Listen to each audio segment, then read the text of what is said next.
Hello and welcome back to another installment of Fodder, where today I want to follow up on something I saw on Rico's channel over the weekend.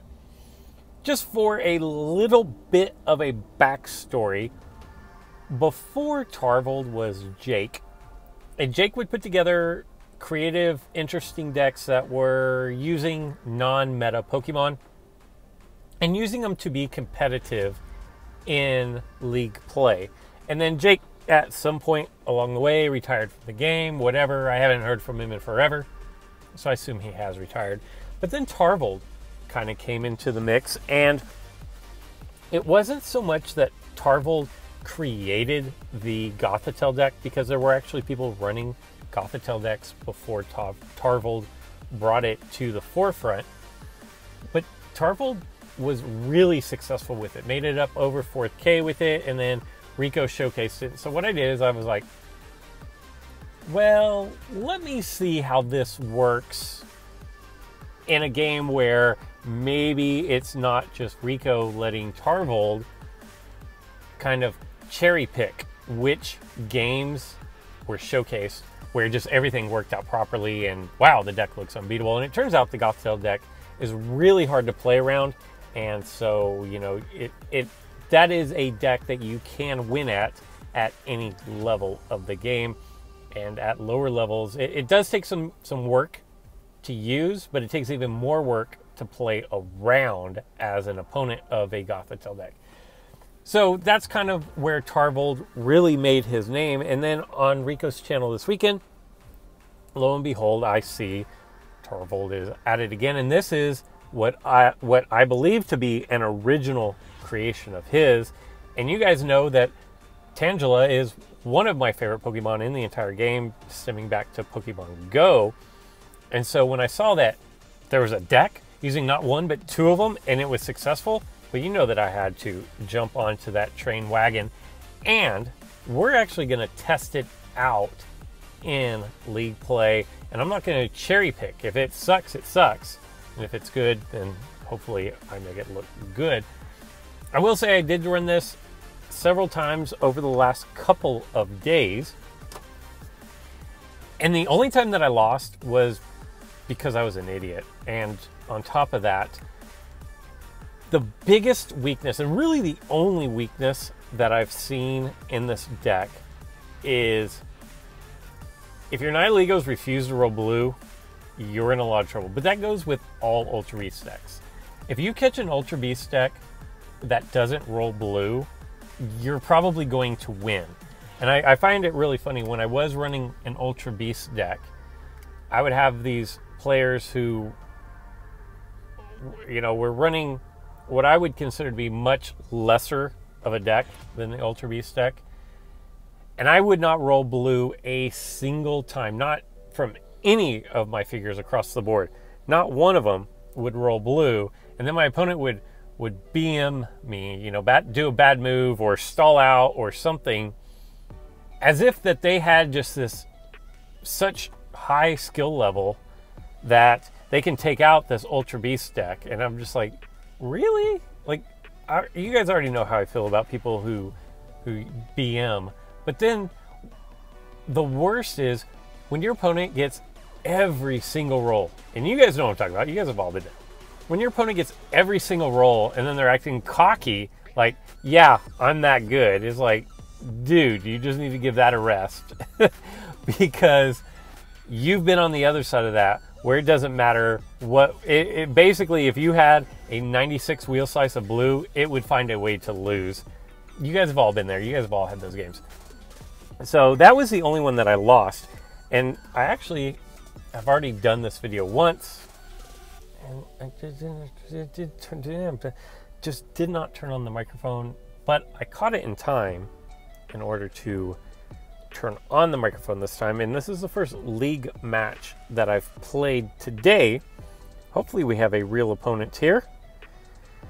And we're going up against Mike, who loves his Zoro. Some kind of a Mega Blaziken. I saw a Recycle Plate. I'm pretty sure I saw a Max Revive somewhere in there. This is actually not bad, because I don't really have a whole lot that's going to be in danger of cross counter from Zoro.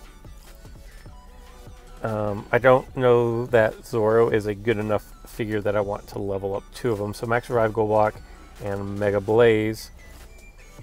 What we're gonna do here is we're just gonna bring out, I already had all the components for this deck. And the one thing that I will say that I don't understand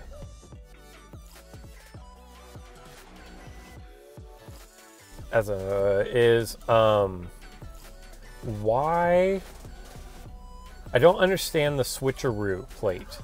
Switcheroo plate, if you don't know what it is, you're not alone. Most people probably don't know what switcheroo is. But if you don't know, it allows you to take a figure that is on the bench and swap it with someone who's already in the PC. And I've never had a need for it. So with that being said, I'm going to say you could probably do this deck without the switcheroo. I've got 2 Double Chance, Max Revive, Mighty Sphere, and then Long Throw. Yeah. Like, I understand why you'd want switcheroo, but Tangela's ability is such that if it's in the PC and something gets knocked out and goes to the PC, why is my opponent's clock not moving?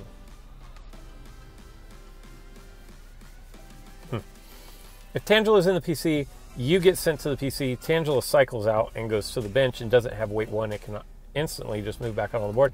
And my opponent's clock is not running this entire time here. Did my game freeze? It doesn't look like it. Is it my opponent's game? Is it my turn? Should I be attacking? What is going on here?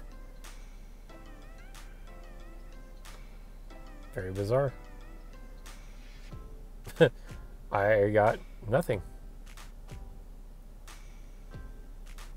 I got nothing here. Oh, he's trying to connect.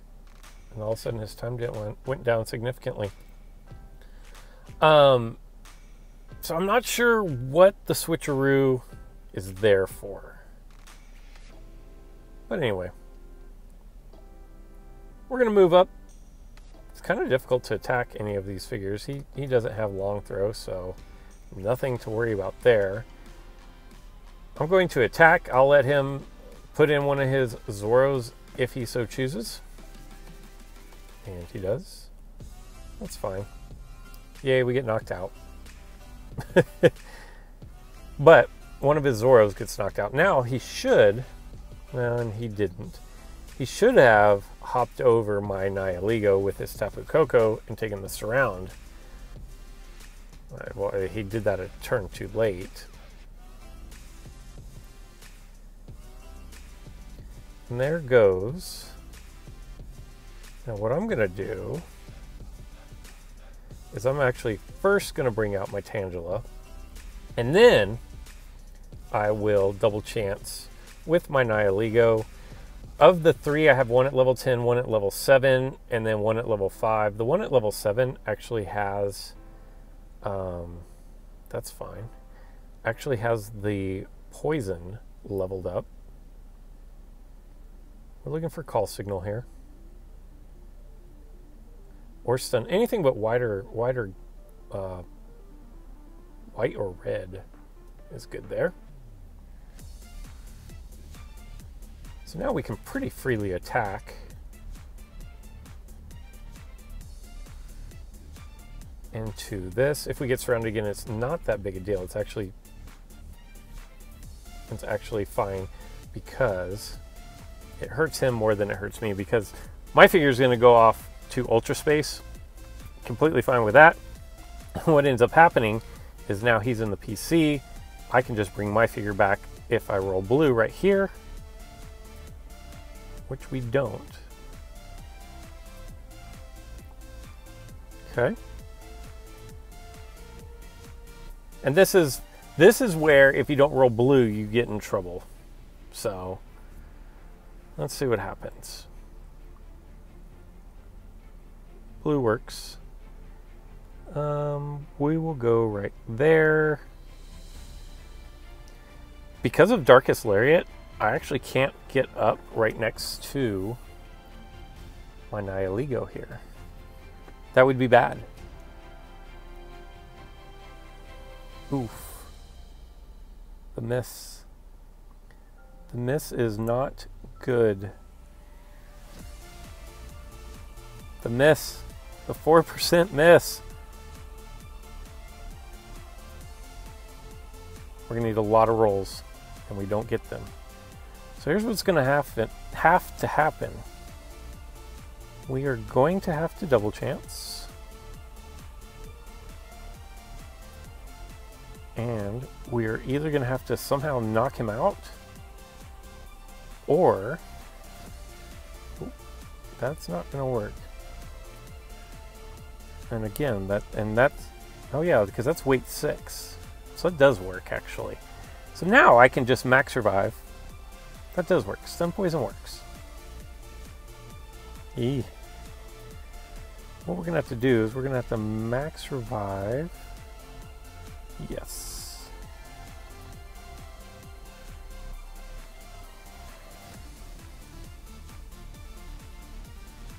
I wonder what he's going to do. Because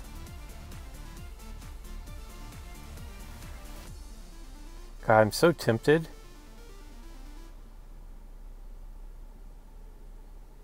to attack here, but I'm not going to. Because of his Coco, I'm not going to attack. And then what we're going to do is we're just going to slide back with our Nihiligo. If he wants to ghost around, have at it, my friend. Knock out your own Coco.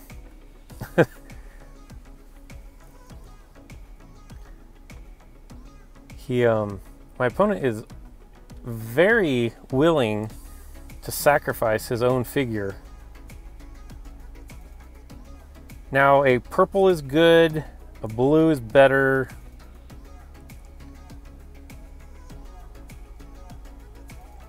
And we will sacrifice out again. And now we're just going to start moving up our Tangelas. Okay, so he wants to try this again. Eee.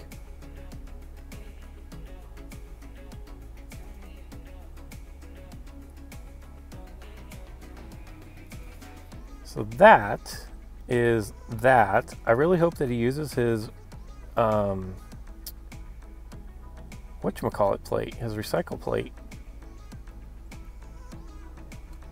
He's probably trying to figure out why he doesn't have control over his Zoro.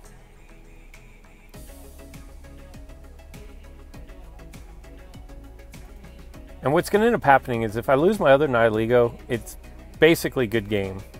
Because there's just nothing that I can do at that point. Because I won't have any way to call signal back my figures. Because I'm not going to be able, I won't be able to get my Pheromosa back onto the board. So we're going to need a blue. As you can tell, my phone is overheating. Stun poison's fine. That's going to be a weight 6. I will come over here.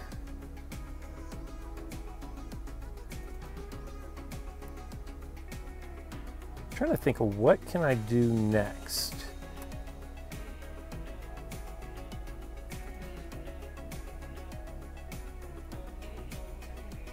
I feel like I can go for a blue here.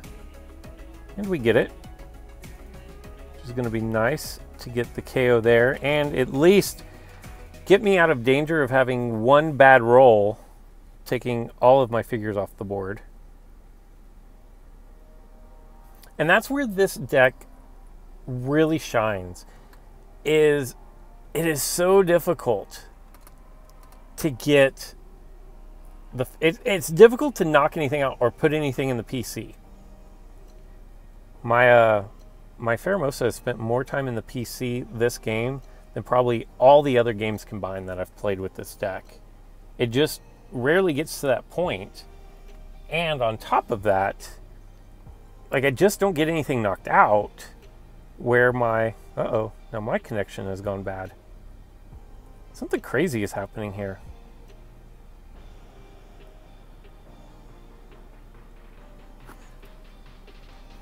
And we're both back. And now he's disconnected. So bizarre. Let's see, it's his turn, so that'll take his... No, I can't. I was going to say I could probably surround his Lunala here, but I can't. Maybe my opponent's rage quitting. I don't know. I can't tell. Just connection issues on both sides. And we're going to get the win. I have no idea. That could have been my opponent rage quitting. It could have been just bad internet connection, quite honestly. My connection wasn't great there either. And it's still not great, as you can see. So I was going to do a couple of games, but in lieu of that, we get a black booster. Nice. Nice, nice, nice. Like I said, I've used the deck sparingly, and I will tell you that it is very difficult. Again, it's one that is difficult to play around, and I'm not going to risk playing another one and having the connection issues go haywire on it or whatever. But what ends up happening with the deck is eventually you were able to start pressing forward, because you never have anything in the PC, or very rarely have more than one in the PC. And when your Nihiligos get sent out to Ultra Space, when they come back, typically they're going to come back advanced on the board. And what that does is it just traps your opponent on their side of the board, and it turns into a rush deck at that point, where the rush deck, you end up having you spend all of your plates and all of your energy and all your resources trying to fight out of the hole of being pinned in on the back side of your board, that you get to the point where you're going to have to get like 5 or 6 consecutive rolls to go in your favor in order to break out. And that's kind of what this deck does. It is the slowest rush deck ever. I like it. Tarvold, props to you, man. I'll play with this one some more. Maybe do another video on it when I feel like the connection is a little bit better. But let me know what you guys think. Go check out Rico's video, and then you can see another instance of how the deck runs with Tarvold and Rico playing. I'll put a link to that in either right here, or it will be down in the description below. So go check that one out. We are closing in on 5,000 subs. I'm going to do some kind of a giveaway, something to say thank you to all of you who have been with me through this entire journey. 5,000 is, I mean, it doesn't sound like a big number, and in the grand scheme of life, it's not. But if you ask anybody else who tries to do a YouTube channel, getting to 5,000 subs, they will tell you it is not easy. And so it's not me, it's you guys, the ones that find the content that I create worth your time. I do appreciate it, and I want to say thank you very much. So we'll do some kind of a giveaway when we reach 5,000 subs. That's all I got for today, so until next time.